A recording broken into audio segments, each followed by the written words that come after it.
The Toronto Academic Health Science Network, or TAHSN, employs individuals from diverse backgrounds, including members of religious communities who express their faith in visibly identifiable ways. For instance, Muslim women who wear the hijab, a scarf covering the hair and neck, Sikh men and women who wear the dastar, a turban, Jewish men who wear the kippah, a head cover, and Jewish women who wear a tichel, a headscarf or wig. After watching this video, learners will be able to facilitate the orientation of healthcare workers, demonstrate specific processes needed to scrub in for Muslim, Sikh, and Jewish healthcare workers with religious attire, and share resources to enhance further understanding of the specific processes. The purpose of this video is to demonstrate hospital practice standards for religious attire for Muslim, Sikh, and Jewish individuals participating in and/or working in areas with sterile procedures such as operating rooms or ORs. The goal of these unified practice standards is to balance religious obligations while ensuring the safety of patients and healthcare workers with appropriate infection prevention and control practices.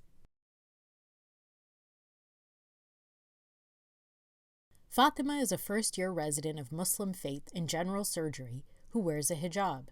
She is about to scrub in for an exploratory laparotomy procedure. The steps she will take in order to adhere to operating room regulations in restricted and semi-restricted areas while also maintaining her religious obligations will now be demonstrated.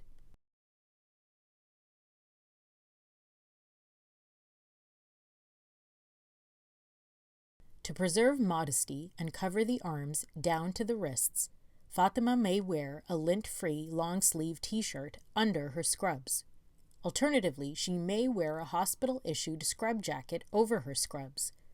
The scrub jacket must be closely fitted and secured by the snap closures to prevent fabric flapping and contamination of the sterile field. This video demonstrates Fatima wearing two different types of hijabs, one that covers the nape of the neck and one that does not. If Fatima is wearing a hijab that covers the nape of the neck, she must secure any loose fabric from the hijab into her scrub top underneath the scrub jacket.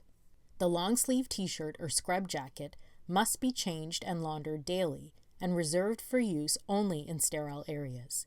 Fatima's hijab must be laundered before use, changed daily, and reserved specifically for use in areas with sterile procedures. It should not be worn outside these areas.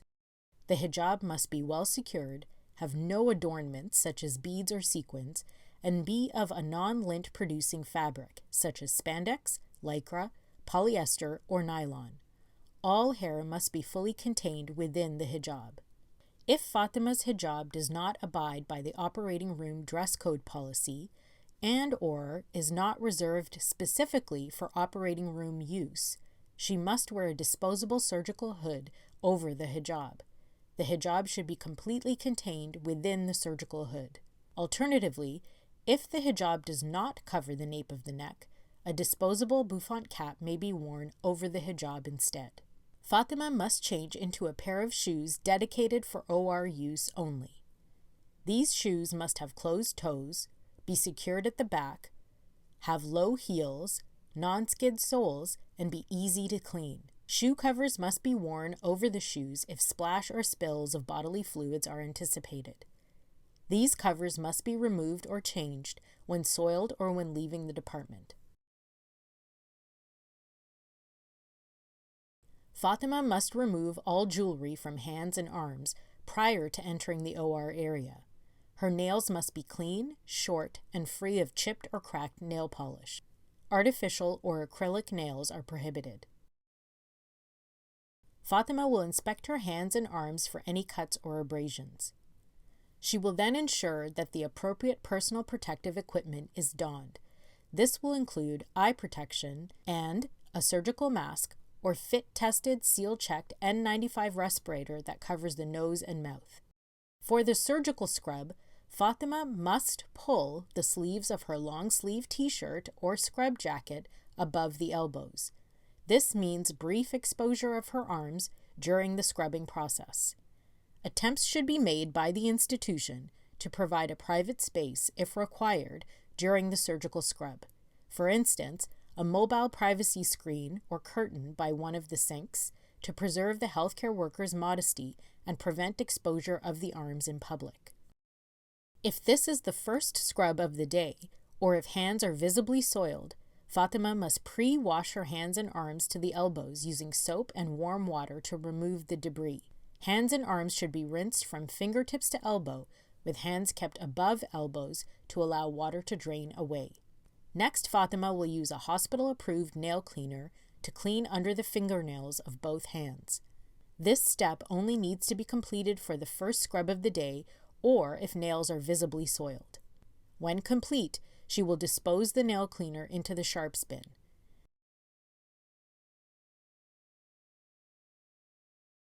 Apply antiseptic surgical scrub in the form of liquid soap or impregnated in a sponge, according to the manufacturer's instructions.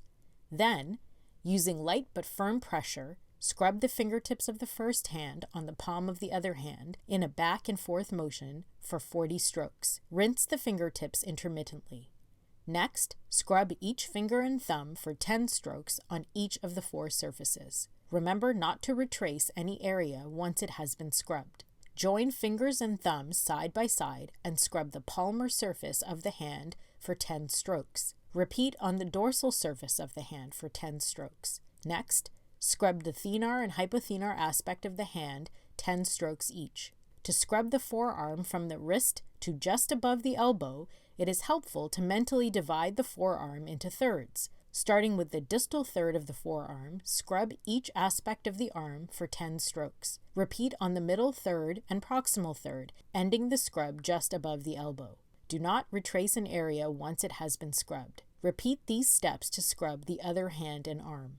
Rinse the hands and arms thoroughly, moving from fingertips to elbows in one forward direction. Keep the arm flexed and hands above the elbows at all times to allow water to run off at the elbow.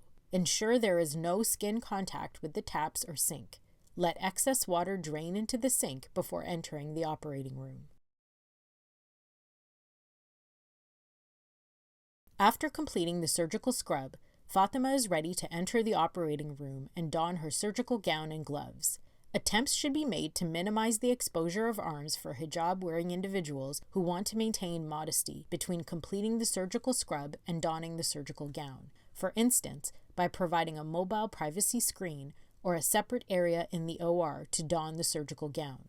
First, Fatima will check the sterile indicator of the open gown pack. Next, she will carefully pick up the hand towel from the top of the open gown pack with one hand. She will then take a step back. She will grasp one end of the towel, letting the towel open completely. Fatima will start drying the other hand by drying each finger in a rotational motion, then each surface of the hand, working down to the elbow, being careful not to retrace any areas. Then, she will grasp the other end of the towel with the dried hand and start drying her other hand, working from the fingers all the way down to the elbow. She must ensure her hands and arms are kept above the elbows as she is leaning forward to keep the towel from touching the body. She will ensure her hands and arms are completely dry. When finished, she will toss the towel in the linen hamper. With dry hands, Fatima will pick up the surgical gown from the top, grasping it firmly to prevent it from falling open and touching the side of the table. She will then step away from the table to ensure she has space and to avoid contaminating the gown. Fatima will hold the gown from the neck and allow it to unfold with the inside of the gown towards the body. She must not shake the gown. She must be careful that the gown does not touch her body or surroundings. Grasping the inside shoulder seams, she will locate the armholes. Fatima will then extend her hands inside the armholes and guide each arm through the sleeves, spreading her arms as the gown and sleeves unfold.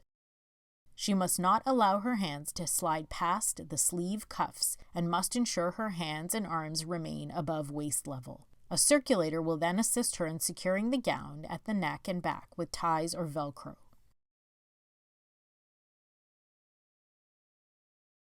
The scrub nurse will hold out the right glove with the palm of the glove facing Fatima. The scrub nurse will stretch open the glove at its cuff. Fatima will then slide her right hand into the glove. The glove cuff must extend beyond the cuff of the gown. Fatima will repeat these steps for gloving the opposite hand. However, this time, Fatima can assist the scrub nurse with opening the glove by placing her gloved hand under the cuff of the glove to be donned to increase the opening. After both gloves have been donned, she can pull and adjust the gloves over her fingers and gown to ensure a good fit.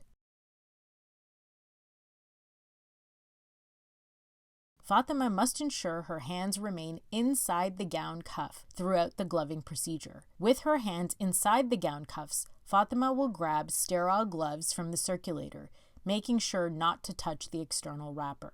She will place the inner wrapper containing the sterile gloves on top of a sterile surface with the glove cuffs facing towards her. She will open the inner wrapper like a book. She will glove the dominant hand first. To do this, she will extend her dominant forearm with the palm facing upward. She will then pick up the dominant hand glove at the glove cuff with her non-dominant hand and place it on the palm of the dominant hand with the thumb side facing down and fingers of the glove pointing towards the body. The non-dominant hand will grasp the upper glove cuff while the dominant hand holds on to the underside of the glove cuff. Then, the non-dominant hand pulls the glove over the cuffed dominant hand and over the gown sleeve. While holding the glove cuff and sleeve with the non-dominant hand, Fatima will extend the fingers of the dominant hand into the glove. She will pull back the gown sleeve until her hands are comfortable, while also ensuring that the glove covers the entire gown cuff. Next, she will repeat the same steps to glove her non-dominant hand using the gloved dominant hand.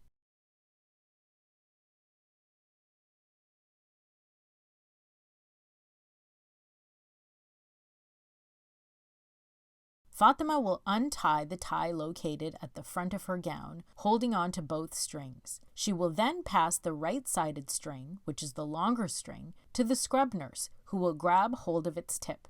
Fatima must keep hold of the left-sided string, which is the shorter string. She will then rotate 360 degrees anti-clockwise. She will then grab the right-sided longer string back from the scrub nurse and secure both strings in a bow tie at the left side of the gown. Fatima is now ready to enter the sterile field.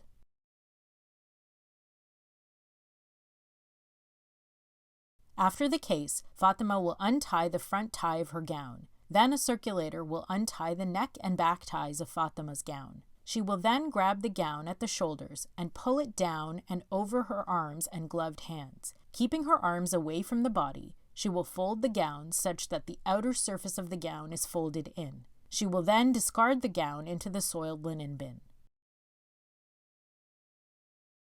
Next, Fatima will take her dominant gloved hand and grasp the outer surface of the other glove at the cuff and pull off the glove, turning it inside out as it slides off the fingers. She will discard the glove into the garbage. She will then place the fingers of her ungloved hand on the inner surface of the other glove's cuff and pull off the glove, discarding it into the garbage. Finally, Fatima will clean her hands with sanitizer. Once she has scrubbed out, Fatima can pull the sleeves of her long-sleeved t-shirt or scrub jacket back down to her wrists to maintain modesty. Once Fatima exits the sterile area, she can then carefully remove the surgical hood or bouffant cap, if wearing one, and discard it into waste. Again, she will clean her hands with sanitizer.